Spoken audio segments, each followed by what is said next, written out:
Hop, est-ce que c'est bon? Oui, j'ai l'impression. Bonjour à toutes et tous. Bonjour à tous. N'hésitez pas à mettre un petit bonjour dans le chat en bas à gauche pour justement manifester que vous nous entendez bien. Comme ça, et puis, de toute façon, le temps que les gens arrivent, vous pouvez mettre aussi d'où vous venez, quelle région de France ou d'ailleurs.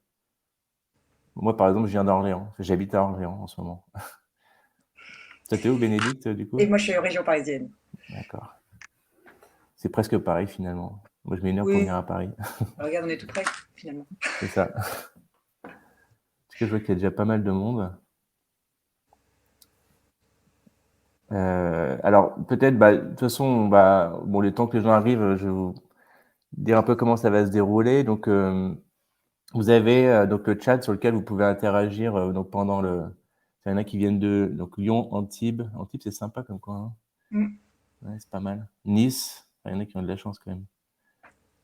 grâce. C'est Saint-Quentin en Tel Aviv. Yvelines, désolé, mais ça fait moins rêver quand même, hein. Grasse, ah, c'est sympa. Zanzibar? Non, ça c'est pas vrai ça. Lisbonne? Ah mais oui, c'est on se connaît en plus. Ah, tu à Lisbonne maintenant, c'est sympa. Tu étais à Barcelone avant, si ma mémoire est bonne. Toulouse. Bon, c'est sympa, il y a un peu, c'est d'un peu partout. Donc oui, ce que j'étais en train de vous dire, donc voilà, vous avez l'onglet chat sur le côté, donc vous avez bien manifestement compris où il était. Si vous avez des questions pendant le webinaire qui vous viennent au fur et à mesure de l'interview, donc vous avez également un onglet questions qui est différencié de l'onglet chat. Et sur les questions, vous pouvez voter pour les questions également qui vous intéressent le plus. Donc c'est évidemment ces questions-là sur lesquelles on portera un peu plus d'attention, évidemment.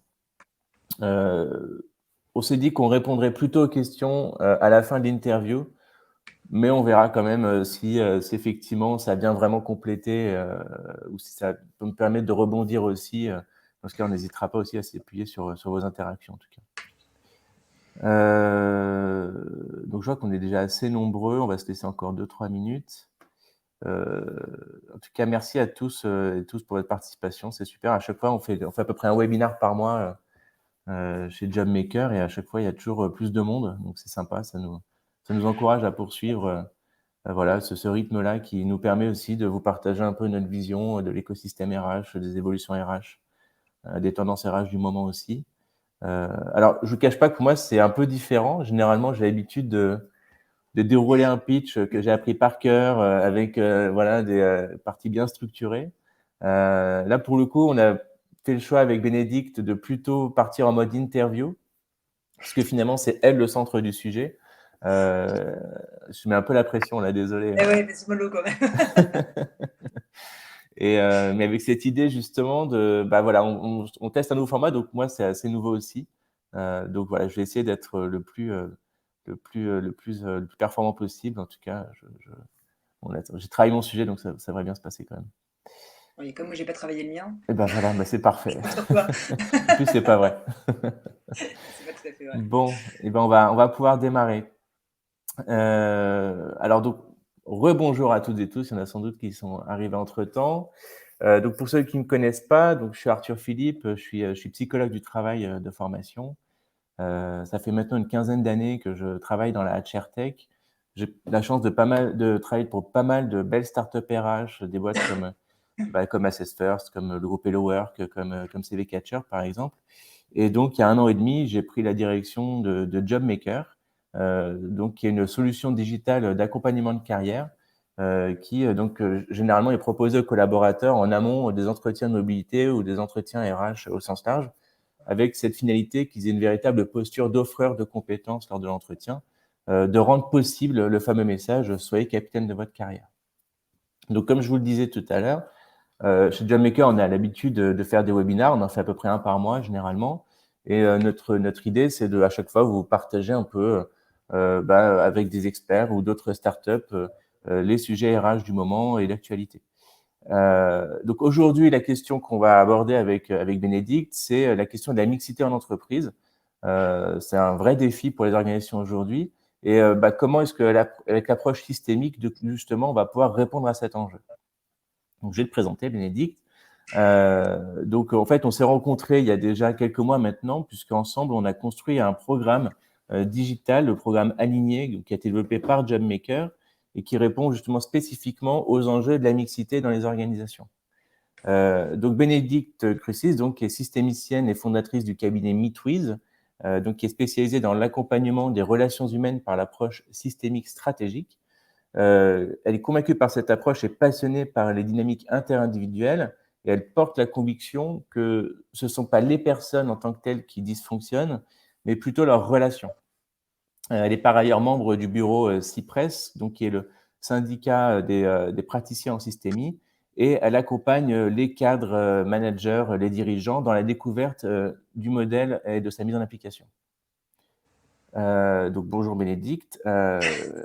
Donc avant d'entrer dans le vif du sujet, donc, il serait intéressant peut-être qu'on fasse un petit tour d'horizon justement sur l'état de la mixité en France aujourd'hui dans les organisations.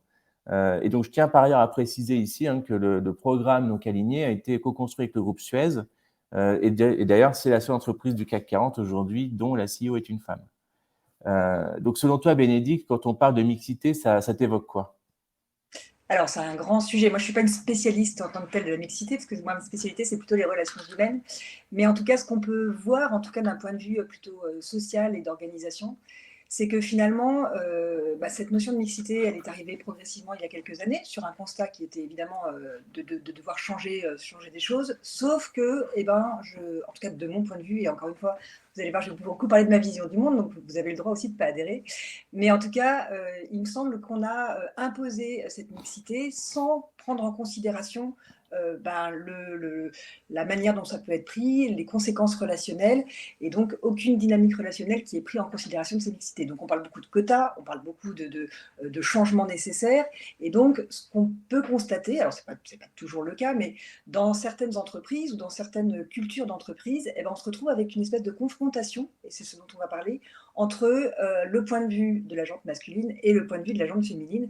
Donc on a un fossé qui se crée justement sur ces deux, sur ce nouveau volet en tout cas de la mixité. Et moi, ce que je trouve assez effarant, c'est une réflexion, on en discutait quand on préparait le webinaire. Je crois qu'on a presque tous entendu au moins une fois de toute façon, donc, un type qui va être en entretien 45 ans sur une shortlist en disant de toute façon, j'ai aucune chance parce que j'ai une nana qui a 45 ans en face de moi et donc du coup, je ne serai pas pris. Et c'est quand même très révélateur de ce qui est en train de se mettre en place, et c'est très dommage parce que forcément on arrive à un effet qui est un peu inverse, c'est-à-dire à ce fossé relationnel qui est en train de se créer entre hommes et femmes, ou même entre femmes entre elles ou entre hommes entre eux, en fonction des points de vue de chacun. Alors j'ai pas encore 50 ans, donc ça m'est pas encore arrivé. Ça va, prends ton temps. Et j'espère que d'ici là, on aura répondu à cet enjeu sur justement la mixité des organisations, et qu'on aura atteint les objectifs sur lesquels on a tous envie de parvenir. Mais justement, dans ce que tu disais, tu parles d'enjeux relationnels. En fait, et finalement, si j'ai bien compris, c'est ces enjeux mêmes qui sont l'essence de la systémie finalement. Alors, pour que tout le monde soit à peu près au même niveau de connaissance, concrètement, c'est quoi la systémie? Alors, vous avez 3 jours devant vous pour que je vous puisse vous raconter. Sinon, on demande à ChatGPT, c'est pas grave. Vous pouvez demander à ChatGPT, exactement. J'ai pas fait l'exercice d'ailleurs, il faudrait que je le fasse. Tiens, ça pourrait être marrant, ouais. Ouais, c'est pas idiot. Alors, j'essaie de faire court parce qu'évidemment, la systémie, c'est un vaste sujet. Ce que tu disais tout à l'heure dans l'intro, c'est que moi, j'aime vraiment bien dire ce ne sont pas les personnes qui dysfonctionnent, mais leurs relations. En fait, en systémie, on part du principe qu'on a tous une bonne raison de faire ce qu'on fait et de penser ce qu'on pense. C'est-à-dire que quand on va avoir un comportement, eh bien, soit c'est pour réparer une faille, soit c'est pour se protéger de quelque chose, etc. Mais je ne crois pas beaucoup aux gens qui manipulent de manière consciente, stratégique, construite, etc. Je crois surtout que c'est des gens qui ont des faiblesses ou des failles ou quelque chose à réparer. Ils en font des énormes conneries, puisque les conséquences peuvent être dramatiques, évidemment. On le voit souvent aussi en entreprise, avec des comportements toxiques ou des choses comme ça. Mais n'empêche que l'origine, elle n'est pas volontaire. En tout cas, moi, je ne crois pas. Mais une fois encore, c'est ma vision du monde. Donc, quand on parle de systémie, on parle de dynamique interactionnelle, en fait. Donc, on ne va pas aller prendre l'origine du problème avec la personne en se disant, lui, il est trop comme ci, il est trop comme ça, il passe ceci, il passe cela. On va prendre la résultante de son comportement et du comportement d'une autre personne ou d'autres personnes quand on fait de l'accompagnement collectif. Et donc la dynamique qui se crée, qui peut coincer, puisque c'est là où nous on intervient, avec quelque chose qui va être beaucoup moins fluide, des dynamiques interactionnelles qui vont être compliquées. Donc on le voit beaucoup en entreprise avec des choses qui dysfonctionnent et qui s'enrayent en fait, et qui empêchent des bonnes relations et donc une bonne efficacité en entreprise. Donc quand on parle de ça, alors c'est bien beau, hein, vous allez me dire, bah, d'accord, super, donc on voit on voit la dynamique, mais comment ça s'opère? En fait, j'aime bien m'appuyer sur 3 piliers. Il y en a d'autres, c'est une épistémologie qui est assez complète. En fait, pour vous donner un peu de contexte, l'approche systémique stratégique, selon Palo Alto, puisque c'est celle que je mets en place, elle a vraiment été conçue sur un collégial d'expertise, donc dans les années 60, où on avait l'intervention de mécaniciens, n'importe quoi, de physiciens, ça aurait pu, de physiciens, de sociologues, de psychologues, anthropologues, etc. Et donc, ça a été la conception d'un modèle. Donc, on est vraiment sur un modèle de dynamique. Ça, c'est la première chose. Et ensuite, donc, j'aime bien dire qu'il y a 3 piliers dans la systémie, qui sont vraiment nos outils de travail en espèce de socle d'intervention. C'est déjà de considérer que la réalité n'existe pas. Donc, on a tous une réalité. Et j'ai encore eu l'exemple, pas plus tard que au début de semaine, en accompagnement d'un groupe, où 2 personnes ne se disaient plus bonjour le matin. Et en fait, pourquoi? C'était très très simple. C'est-à-dire qu'il y en a un qui, le matin, quand il arrive, il ne veut pas déranger ceux qui travaillent, donc il ne dit pas bonjour et il passe dans les couloirs sans rien dire. Et l'autre, qui lui passe dans les couloirs à déranger tout le monde, eh bien, ils se trouvaient l'un et l'autre qui n'avaient aucune éducation. Et quand ils ont compris que finalement, il y en avait un qui ne disait pas bonjour pour ne pas déranger et l'autre qui disait bonjour parce qu'il trouvait que c'était plus poli, eh bien, ils ont levé le lièvre et le dysfonctionnement qui existait. Donc, chacun avait sa réalité, en fait, et donc c'est là est né le dysfonctionnement. Bon, il y avait d'autres trucs, évidemment, que le bonjour du matin, mais en tout cas, ça montre bien qu'on a tous une réalité, et on le voit tout le temps, c'est-à-dire qu'on va tous avoir une interprétation d'une situation selon notre culture, notre expérience, notre éducation, etc., notre vécu, qui fait qu'on va analyser une situation avec notre propre prisme. Donc déjà, c'est la première chose. Donc c'est de se dire, dans une relation, finalement, 2 personnes vont vivre une même situation et ne vont pas en avoir le même récit. Ça, c'est une première chose. Et déjà, quand on arrive à mettre ça en exergue, quand on commence à écouter la réalité de l'autre, dire « Ah, mais si c'est ça que tu penses, évidemment, je comprends que ce soit ceci ou que ce soit cela ». Quand on s'intéresse à la réalité de l'autre, déjà, on peut résoudre plein de conflits ou plein de dysfonctionnements. Le deuxième pilier qui est important, donc ça c'est pour la réalité, sur lequel on se base beaucoup aussi, c'est ce qu'on appelle la rétroactivité. C'est-à-dire que tout est dynamique, comme je vous le disais, c'est-à-dire que mon comportement va influer sur le comportement de quelqu'un d'autre, qui va influer sur un autre comportement, et on arrive à ce qu'on appelle la pensée systémique, c'est-à-dire complexe. C'est-à-dire qu'une cause va produire un effet qui lui-même devient la cause d'un nouvel effet. Et c'est quoi la conséquence? C'est qu'il n'y a pas de coupable, puisque tout est enchaîné tout le temps. Donc une fois encore, c'est pour ça qu'on ne va pas aller chercher l'origine du problème, mais vraiment son articulation et les conséquences pour résoudre le cercle vicieux qui s'est mis en place. Et la dernière chose, c'est justement ces cercles vicieux, c'est que nous tous humains, et à commencer par moi, on a cette fâcheuse tendance à faire toujours plus de la même chose, donc à tourner en rond, à mettre en place un cercle vicieux. Et souvent, quand on dit j'ai tout essayé, il n'y a rien qui marche, le tout essayer veut dire en fait je me suis embourbée parce que j'ai toujours fait la même chose. Et là aussi, c'est l'essence même de notre boulot, c'est-à-dire d'aller voir le cercle vicieux qui se met en place pour pouvoir en sortir.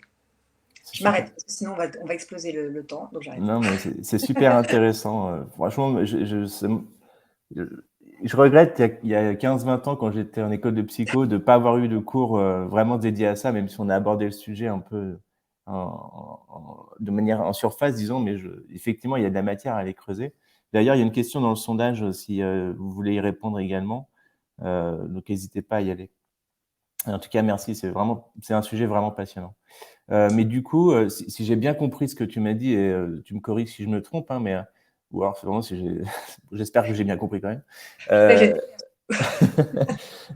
Donc en fait, la systémie, sinon, ça signifie que tout est mouvement et dynamique interindividuelle. Oui. Si on doit dire, si on doit retenir ça.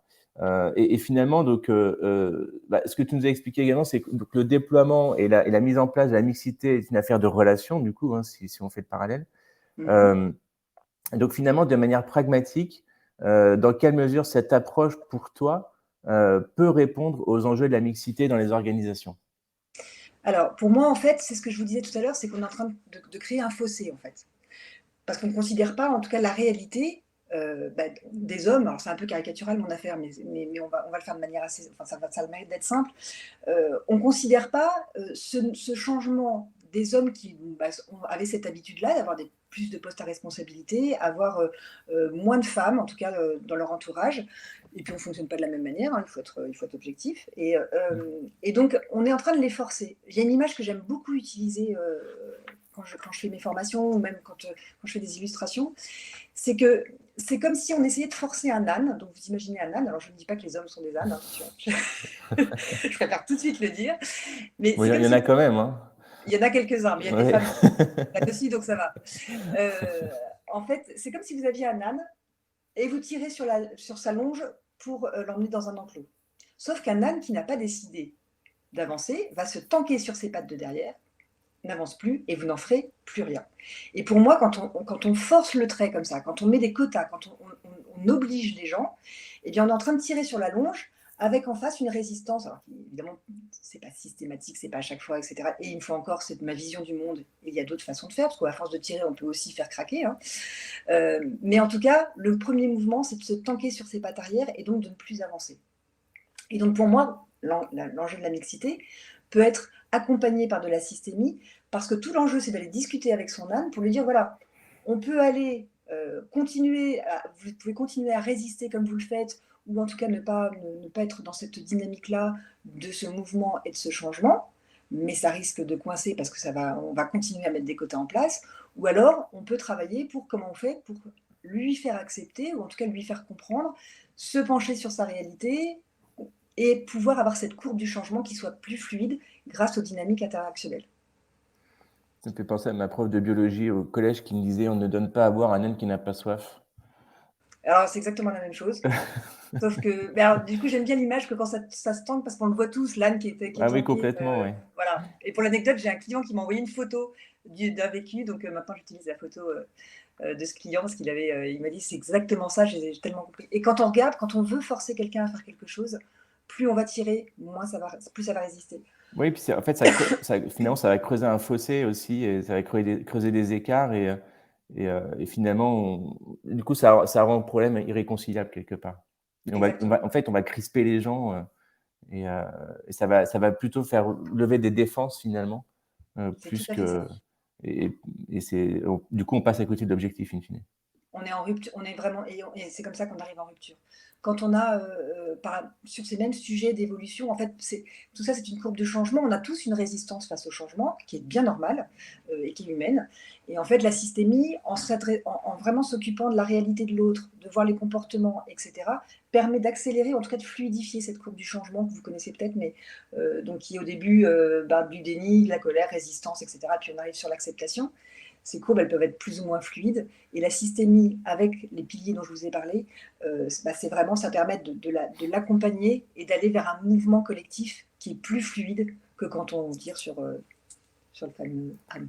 Ce que j'aime bien dans les réponses que tu donnes, et c'est là où on voit bien que tu es dans la systémie, c'est qu'à chaque fois tu dis: «Mais c'est ma vision du monde», et en Et fait, oui, ça illustre parfaitement, quand on dit ça, on comprend effectivement qu'il faut pas être, entre guillemets «ethnocentré», autocentré, mais que voilà, il y a plusieurs visions qui peuvent coexister et le rôle aussi, c'est de prendre conscience effectivement que, bah, on peut avoir des visions différentes et surtout éviter les interprétations.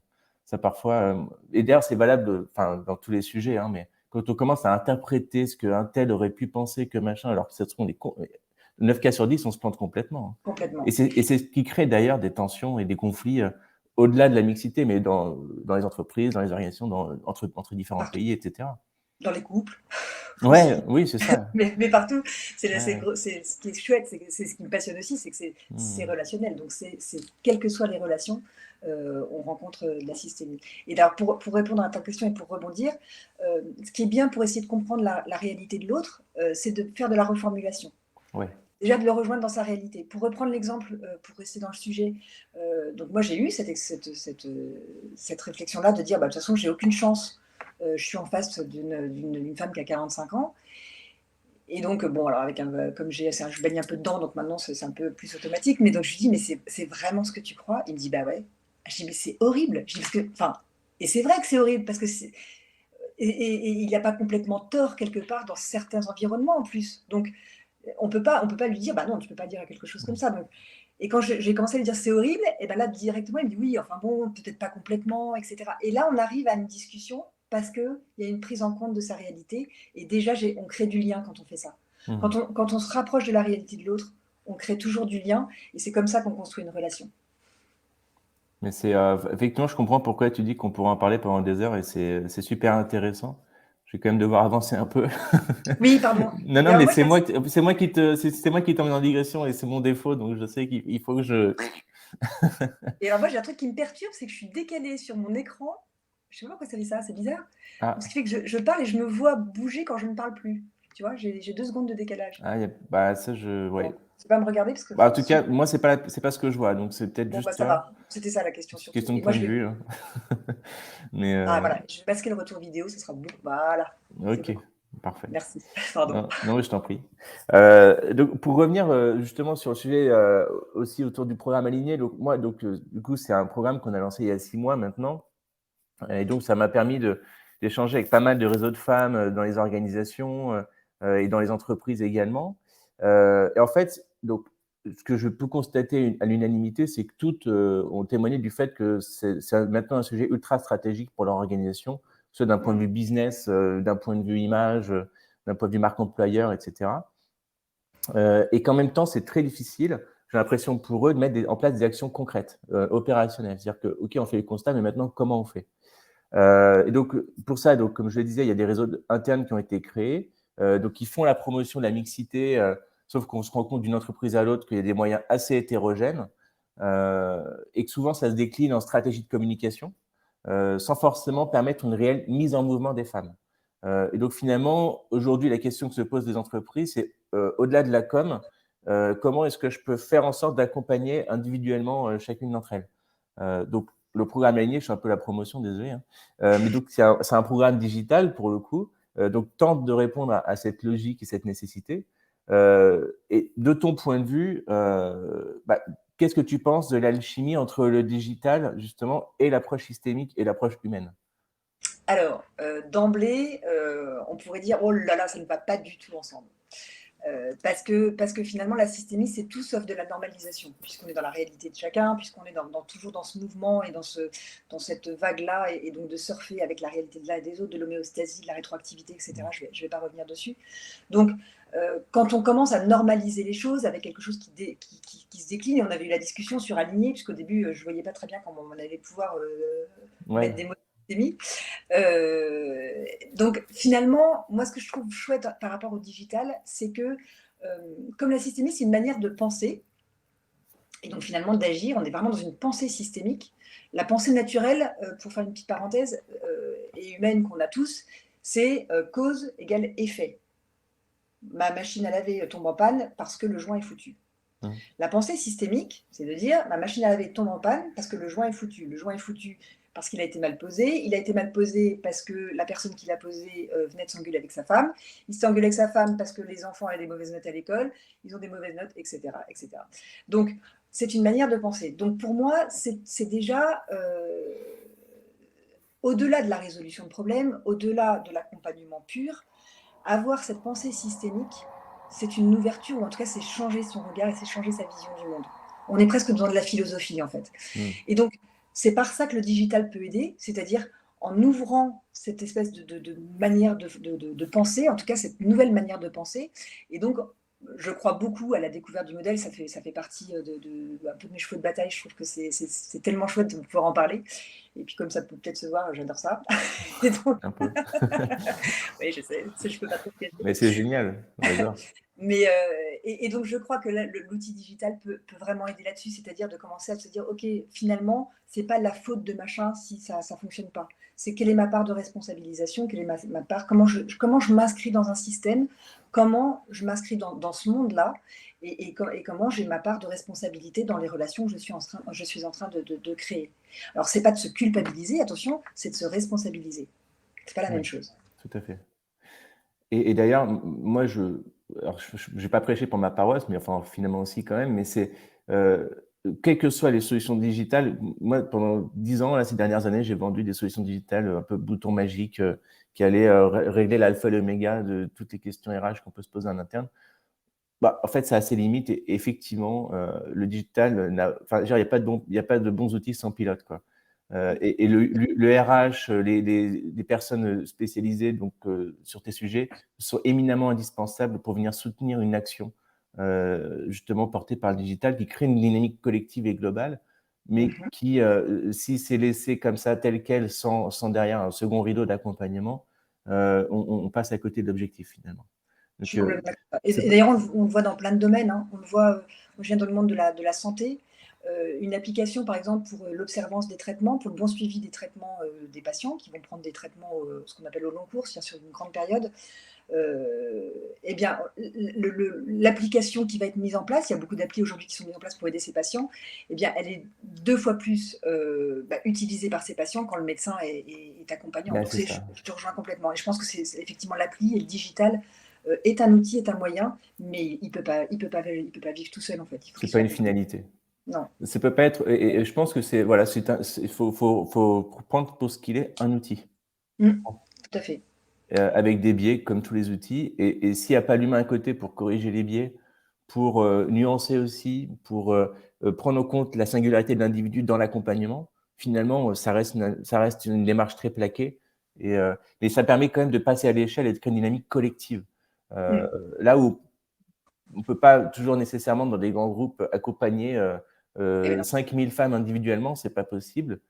Donc créer cette dynamique avec le digital pour ensuite, créer un espace d'échange derrière et créer cette dynamique et de l'accompagnement.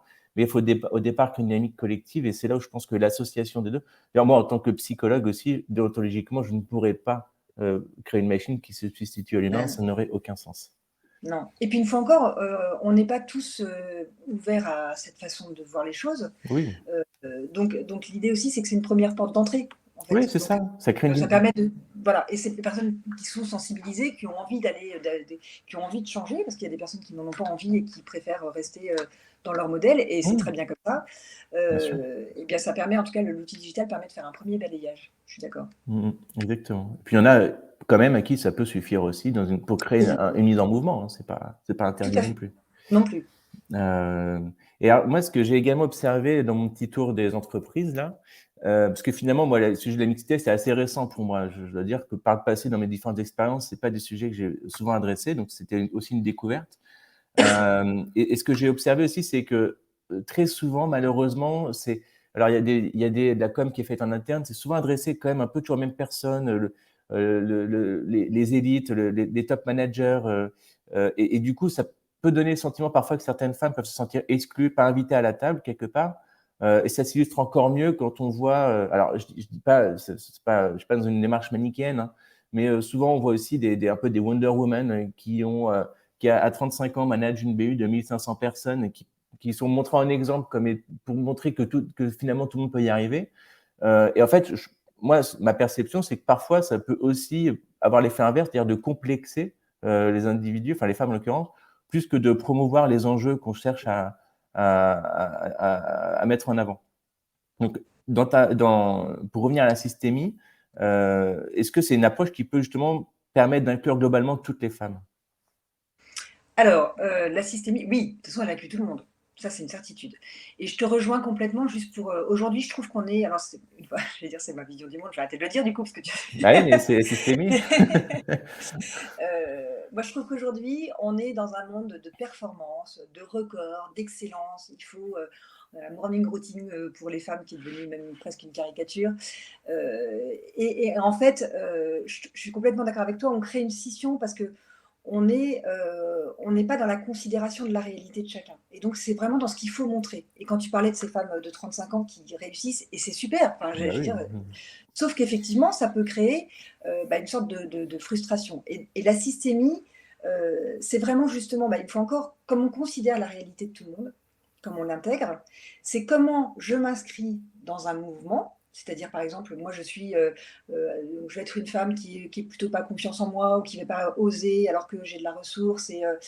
Eh bien, quand je suis écoutée sur mes réalités, avec mes failles, avec mes faiblesses, avec ma façon d'être en fait, eh bien, ça déploie complètement les performances de l'individu, ou en tout cas de la personne qu'on peut accompagner.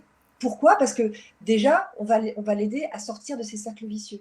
Mais on ne va pas juger puisqu'on s'attache à sa réalité. Et une personne qui va dire, bah, moi j'ai du mal à prendre la parole en public, et qu'on a une Wonder Woman qui va dire, Mmh. mais si, osez, allez-y, prenez la parole, il n'y a pas de fausse...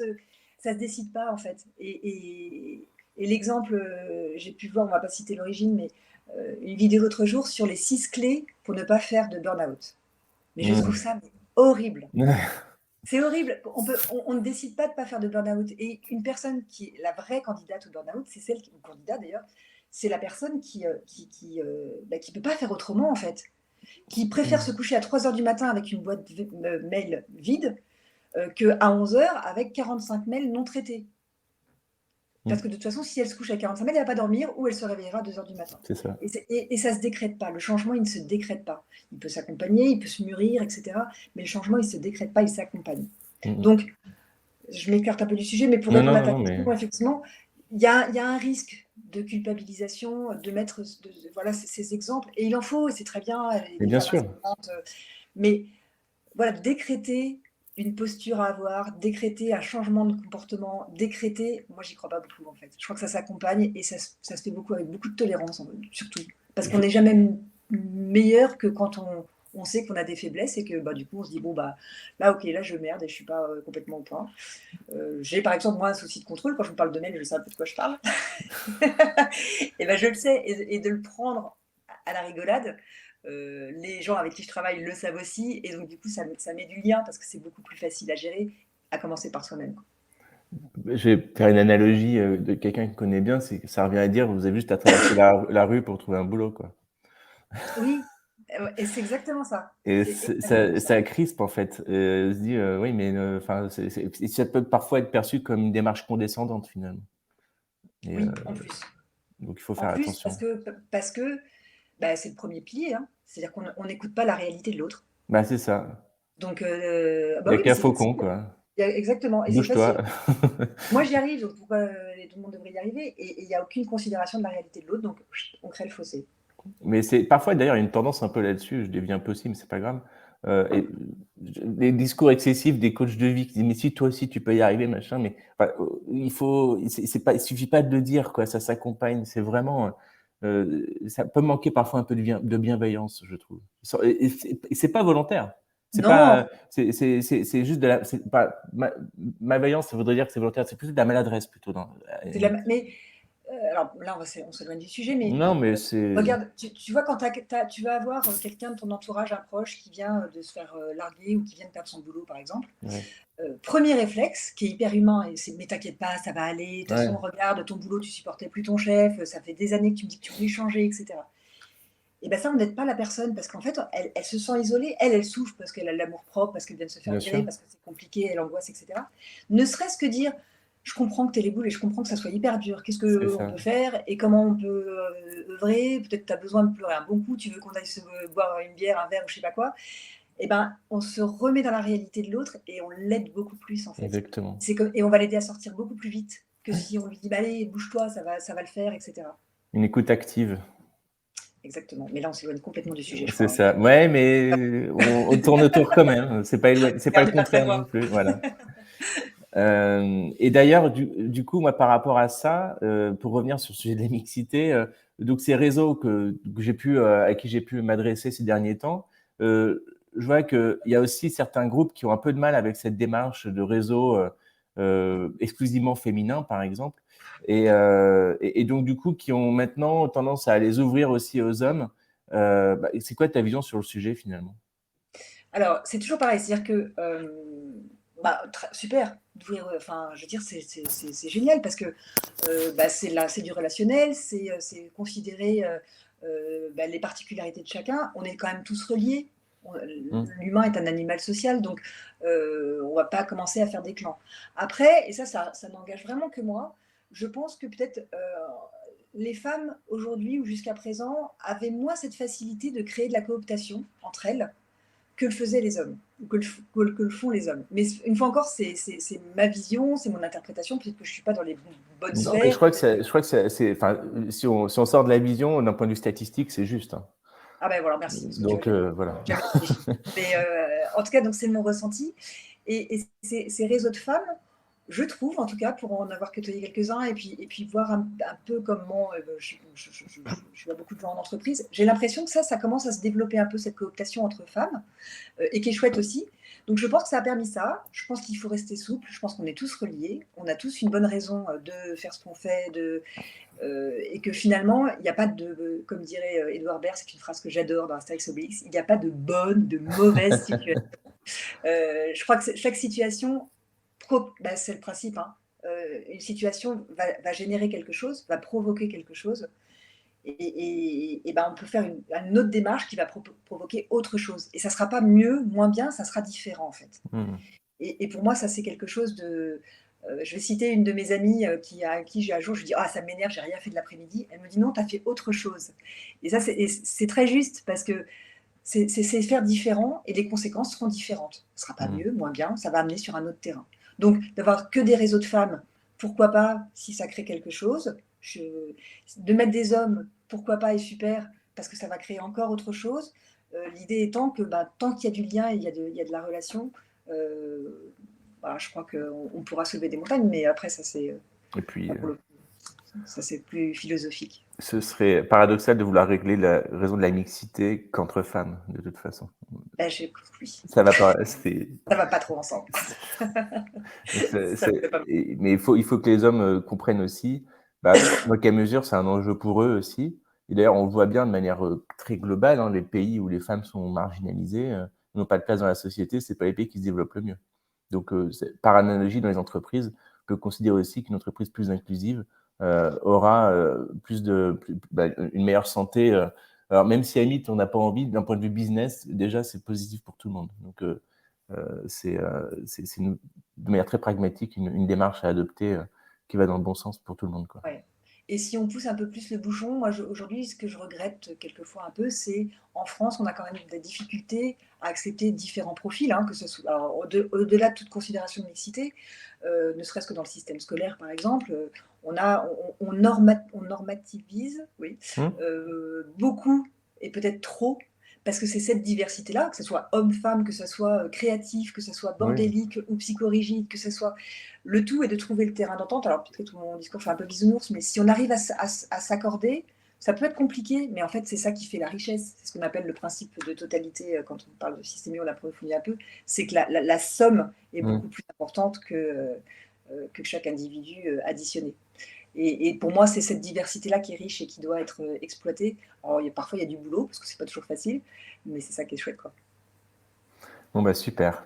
Écoute, merci pour toutes ces. On pourrait en parler, je pense, encore pendant longtemps, Ah oui, mais le temps passe et on a quelques questions, donc on va s'attacher à y répondre. Alors, je vois une question dans le chat de Virginie. Donc, quelles actions en lien avec la systémie ont pu être mises en place dans l'entreprise et ont fonctionné? Alors, il y a plusieurs choses. Alors après, moi, je vais vous parler de mon expertise à moi, mais Mmh. enfin, voilà, enfin, c'est ce que nous, on fait chez Meetwiz. Nous, on fait de l'accompagnement. Donc, il peut y avoir de l'accompagnement, que ce soit individuel ou collectif, pour résoudre un problème relationnel. Donc ça, on est vraiment dans du très pragmatique, c'est-à-dire qu'on ne va pas expliquer le pourquoi du comment, de comment on agit, etc. Donc, l'avantage de cette... Parce que je ne vous l'ai pas dit, mais l'approche systémique stratégique selon Palo Alto, à l'origine, c'est une thérapie brève. Donc, c'est quelque chose qui va très Oui. vite et qui permet d'avoir des résultats de manière assez efficiente. Donc il y a son accompagnement qui peut être individuel ou collectif sur une équipe en transversale, en CEO, un comité de direction, etc., quand il y a des dysfonctionnements relationnels. Et puis après, alors nous on fait un volet plus formation découverte, où là qui fonctionne aussi très bien, c'est-à-dire qu'on fait de la formation sur poste qui permet en fait aux managers d'arriver avec des situations réelles qu'ils sont en train de vivre avec leurs équipes, de leur donner les clés de systémie, justement. Ils repartent avec l'exercice. C'est eux qui font, en fait, la manip systémique pour améliorer les relations au sein de l'équipe. Et donc, l'idée, et c'est souvent ce qu'on a, c'est que quand on commence à choper quelques trucs, ça demande un peu d'apprentissage au départ, c'est pour ça qu'on le fait étalé dans le temps, eh bien, ça sert dans toutes les relations. Et donc, nous, là, on fait des questionnaires à 6 mois où les gens disent, bah, en fait, ça y est, dès que je vois que je recommence à être un peu, à tirer sur mon âne, et ben, oh là, je me dis, hop, hop, hop, je suis en train de tirer sur l'âne, je n'en tirerai rien. Et donc, il y a ces choses qui restent. Donc, ça, c'est chouette. Et puis, donc, après, donc, c'est formation collective, où là, on est plus dans de l'accompagnement, notamment sur des périodes de changement. Je vous en ai parlé au début, pour fluidifier cette courbe du changement, pour accompagner des équipes qui sont dans une fusion, dans une transition, une réorganisation, dans l'incertitude, Ouais, etc. d'accord. Là, pour l'anecdote, je suis intervenue dans une entreprise avec une grosse période d'incertitude.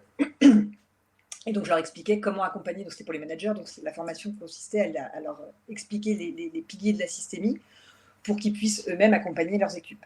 Mmh. Et la DG fait l'intro et dit: «Maintenant, il n'y a pas le choix, il faut y aller, il faut bouger vos équipes, faut les motiver, donc on va y aller tous ensemble», ou je sais pas quoi. Et donc, j'avais la femme avec qui je travaillais qui dit: «C'est pas un peu tout le contraire que ce que tu vas raconter dans ce quart d'heure?» Je dis: «Si». Et c'était pour elle, c'était une façon de motiver les équipes et qui Ouais, bien marche sûr. aussi. Et qui Ouais, marche aussi. Et il y a pas que la systémie. Mais en tout cas, accompagner dans la réalité, on avance beaucoup mieux en tout cas. ouais. Donc voilà, je ne sais pas si ça répond à ta question, Et c Virginie. heu, Euh, en tout cas, c'est éminemment concret.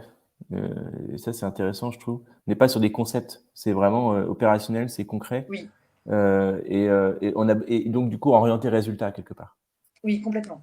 Ouais, on Ah n'est bah pas oui, su l'idée, c'est que c'est très beau la philosophie, mais bon, à un moment donné, faut c'est c'est ça. intéressant, mais c'est pas voilà. Oui, c'est nécessaire. Voilà.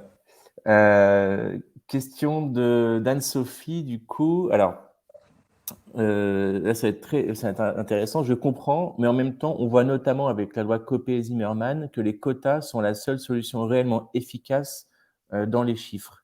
Qu'en dites-vous? Alors, je dis pas qu'il faut pas mettre de quotas. Je dis il faudrait les accompagner. C'est ça. Je suis d'accord avec vous, Anne-Sophie, mais euh, je dis que probablement pour que cette courbe du changement soit plus fluide, pour qu'on ne soit pas en train de créer cette rupture qui finalement va être acceptée quand on a passé pour les Parisiens la vitesse du périph de 80 à 70, bon, bah, on a tous un peu résisté. On se la lobe encore entre deux radars histoire de caler au 80. Et puis on se voit que finalement, bah, c'est allé au forcing, tout le monde râle, etc. Et puis au bout de 6 mois, 8 mois, et ben, tout le monde s'est à peu près mis dans le moule d'être à 70 et c'est devenu la norme. Donc ça marche aussi. Ça marche d'y aller en frontal, en rupture.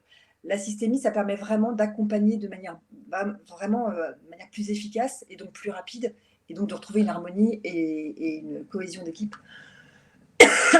pardon, de manière plus fluide, on va dire, ou agile. Moi, ce que je vois aussi, par analogie, quand on parle de quotas, on peut aussi parler d'objectifs aussi, quelque part. Et ce qui est plus positif, je trouve, parce que le quota, ça a cette notion vraiment de contrainte, alors que si on se fixe un objectif, pour le coup, dans l'état d'esprit avec lequel on aborde le sujet, ça me paraît plus enthousiasmant. Et quelque part, quel que soit le sujet, mais là, il s'agit de la mixité en l'occurrence, mais si on se fixe, si on veut créer une dynamique, il faut mettre des jalons, des points de suivi, des KPIs. Si c'est juste un verbatim pur en disant il faut plus de mixité, ok, très bien, mais en fait, à partir de quand on considère qu'on a atteint nos objectifs, à partir de quand on considère qu'on a été performant, et quel est le chemin pour y parvenir? Est-ce qu'on se donne un horizon de 1, 2, 3, 5, 10 ans? Mais parce qu'évidemment, on n'est pas tout seul, c'est la société aussi. On peut décréter demain d'avoir plus de femmes ingénieures dans sa boîte, mais enfin, s'il y a 10% de femmes en formation ingénieure dans les écoles, bah, on peut essayer de faire ce qu'on veut, ça ne marchera pas pour autant. Donc, il faut que ce soit aussi réaliste, parce que sinon, ça n'a aucun sens. Et aussi, bah, c'est aussi l'objet de la marque employeur, c'est aussi le rôle des organisations de promouvoir ces métiers-là pour justement que par ricochet, donc il y a le temps court immédiat, et puis il y a aussi le temps long bah voilà, de cultiver une terre pour qu'elle soit fertile à la mixité. Et ça, c'est l'ensemble des organisations qui doivent le faire. Et les politiques sont là pour fixer des objectifs. Ça peut paraître parfois un peu autoritaire, mais au moins ça vous permet aussi de vous fixer un horizon. Ça a au moins ce mérite-là. Mais évidemment, si le but c'est juste d'y aller en tirant sur la corde de l'âne, ce sera frustrant pour tout le monde.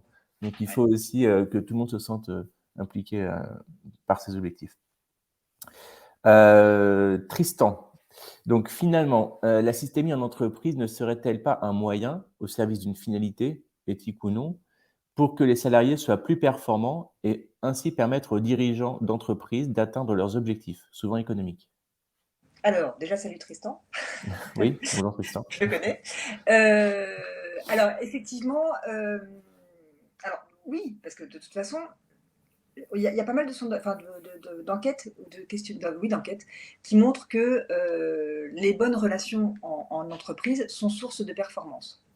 Bon, maintenant, c'est quand même plus sympa de travailler dans une ambiance où les relations se passent bien, et où on a justement cette harmonie-là ou cette fluidité-là entre services, entre collègues, entre binômes, entre sous-systèmes, en fait, plutôt que de se tirer dans les pattes. Enfin, en tout cas, moi, c'est mon point de vue. Il y a des gens peut-être qui aiment bien, mais moi.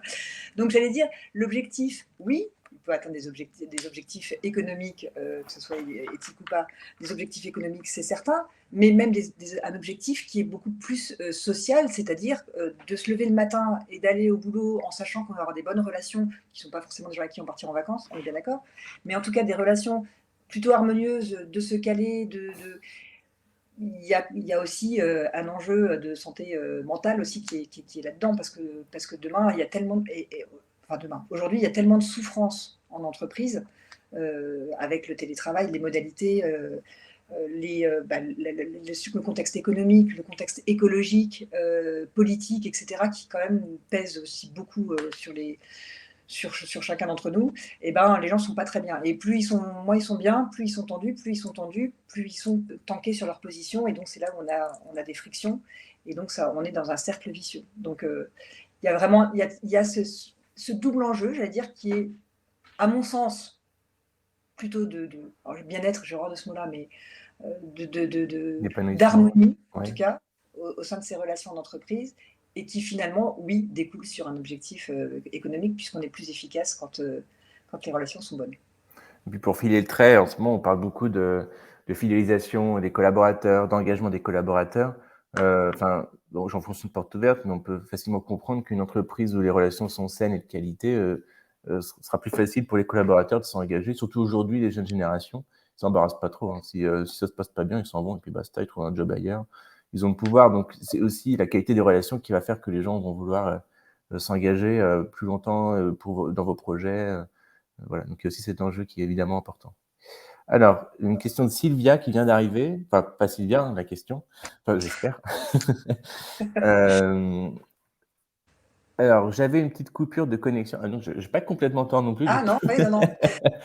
Donc, le troisième pilier de la systémie m'a échappé. Donc, la réalité de chacun, cause à effet, et l'effet devient la cause. Donc, le troisième pilier serait… Alors, Quoi on- qu'il en soit, vous aurez le replay, hein, Sylvia, pour revoir le plus de détails, puisque le temps passe. Donc, en oui, une phrase, attends, Bénédicte. oh, non, Bah, mais allez, là, 2, 3. La réalité de chacun, effectivement, c'est un des premiers piliers. Bah, après, les piliers, c'est moi qui les ai synthétisés. Donc, vous allez pouvoir trouver plein d'autres choses sur la systémie. Il y a d'autres principes. Voilà, moi, c'est vraiment les trois sur lesquels je m'appuie parce que je les trouve les plus révélateurs. Mais une fois encore, ça tient qu'à moi. Donc, pour moi, il y a la réalité de chacun. Il y a la rétroactivité. Donc, effectivement, mon comportement va influer sur le comportement d'un autre, etc. Et ça se fait en effet cyclique, on va dire. Et le troisième, c'est l'homéostasie, c'est-à-dire que c'est notre capacité, tout à chacun, à faire toujours plus de la même chose.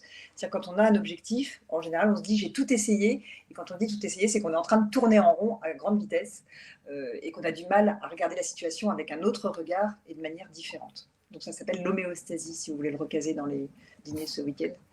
Donc voilà. On verra, on pourra vérifier sur ChatGPT, c'est Alors, exactement, s'ils disent la même chose sur les trois piliers de la tu pourras systémie. vérifier. Si vous voulez les piliers, la réalité, ça s'appelle le constructivisme. Le deuxième, c'est la rétroactivité ou cybernétique. Et le troisième, c'est l'homéostasie.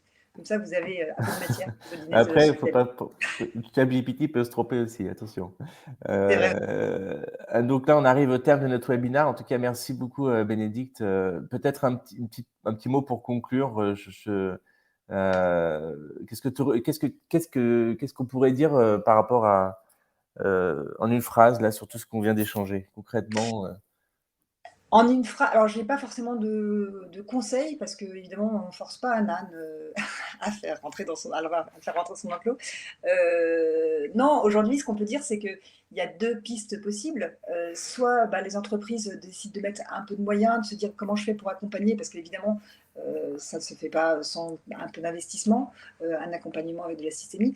Donc soit ils se disent: «Je mets un peu de moyens, pour accompagner cette mise en place, et ce déploiement de la mixité un peu plus en douceur», et ils auront peut-être, probablement, bah, une meilleure harmonie en entreprise et justement un mouvement qui soit complètement collectif et non pas réservé aux femmes.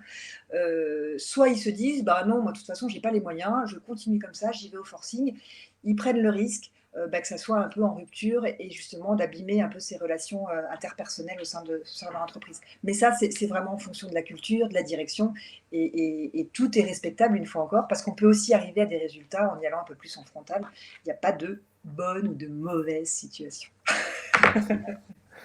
Merci Bénédicte. Moi, ce que je pourrais Merci. rajouter d'un point de vue purement RH, hein, c'est qu'à travers la mixité, il y a des enjeux aussi donc, de fidélisation des collaborateurs, des collaboratrices, puisque évidemment, c'est un élément sur lequel vous pouvez valoriser votre organisation et j'ai envie de dire, c'est pas que les jeunes générations, je pense qu'aujourd'hui tout le monde est sensible à ces sujets-là, donc c'est important de le mettre en avant.